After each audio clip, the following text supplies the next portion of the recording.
আসসালামু আলাইকুম প্রিয় ভিউয়ার্স। আমরা আজকে যাচ্ছি বারেক টিলা। আমি, আমার বড় ভাই অপু ভাই এবং অপু ভাইয়ের এক বন্ধু সহ মোটর সাইকেলে করে বারেক টিলা যাচ্ছি। পাহাড়ি আঁকাবাঁকা রাস্তা, আপনার চারিদিকে সবুজে ঘেরা ঢালু রাস্তা, যেদিকে চোখ যায় পাহাড়, পাহাড়ের অপরূপ সৌন্দর্য। মণ্ডিত জেলা সুনামগঞ্জ, সুনামগঞ্জে আসছি আমরা। আপনারা জানেন বারেক টিলা সুনামগঞ্জের তাহিরপুরে পড়ছে। তো আমি আমার অপু ভাইকে নিয়ে বের হয়েছি। আজকে আমরা দুই ভাই মিলে ঘুরবো।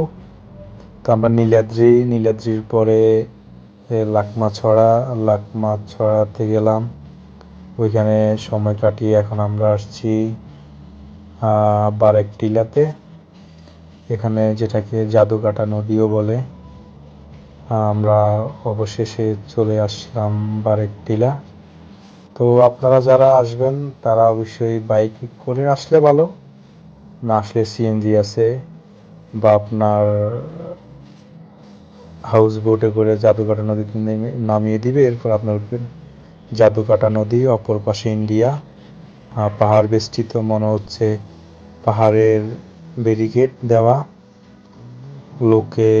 লোকারণ্য। আমি আসছি অফডেতে একটাই মজা আছে, অনেক লোকজন থাকে, আপনার ঘুরতেও ভালো লাগে। তবে এখানে এসে আমি কোনো এই হয়রানির শিকার হই নাই, মানুষগুলা ভালো ছিল এবং কি টুরিস্ট বান্ধব, সবাই হেল্পফুল। আর আমার অপু ভাই তো ছিল।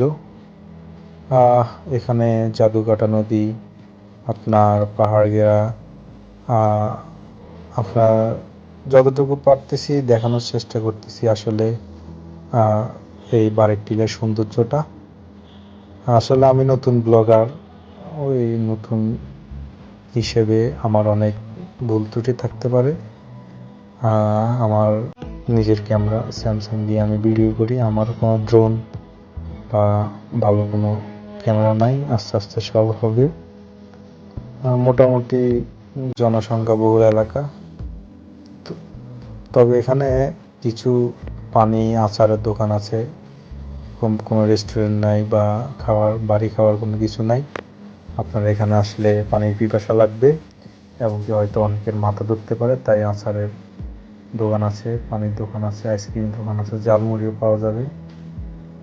আর এই যে জাদুকাটা নদী, বারেক টিলার সৌন্দর্য আপনাকে মনোমুগ্ধ করবে। আসলে আপনি যদি কিছু শিখতে চান তাহলে আপনার ঘুরতে যাওয়া দরকার, বাংলাদেশকে দেখা দরকার। বাংলাদেশ আপনার আল্লাহর সৃষ্টির কত সেরা নিদর্শনগুলা আমরা যদি না ঘুরি তাহলে হয়তো টেরই পাওয়া যাবে না। তাই আমাদের উচিত আমরা মাসে অন্তত একটা ট্যুর দেওয়া, বাংলাদেশের সৌন্দর্যটাকে উপভোগ করা। আপনারা যারা সুনামগঞ্জে আসবেন তারা ভরপুর বর্ষায় আসবেন। একটা ভয় থাকতে পারে বন্যা, আর না হলে আপনি টাঙ্গুয়ার হাওর, আপনার নীলাদ্রি, জাদুকাটা নদী, এগুলো ভালো দেখতে পারবেন। শিমুল বাগান, অপর পাশে শিমুল বাগান আছে, তবে শিমুল বাগান আপনার বসন্তকালে সুন্দর, শিমুল ফুলগুলা রঙিন, আপনার শিমুল বাগানকে আলাদা একটা সৌন্দর্য ফুটিয়ে তোলে। যারা আমার চ্যানেলে নতুন তারা আমার চ্যানেলটা সাবস্ক্রাইব করবেন। আর আপনারা বাংলাদেশে কোথাও যদি ঘুরতে যান, লোকাল ট্রান্সপোর্ট থেকে শুরু করে যে কোনো ধরনের ইনফরমেশন আমার থেকে পাবেন। সবাই আমার সাথে থাকবেন, আমার পাশে থাকবেন এবং আমাকে আপনাদের উপদেশমূলক কমেন্ট বা আপনাদের পছন্দের জায়গা নিয়ে কোনো তথ্য জানার থাকলে কমেন্টে জানাবেন। সবাইকে ধন্যবাদ জানিয়ে এখানে শেষ করছি বারেক টিলার পর্ব। আল্লাহ হাফেজ।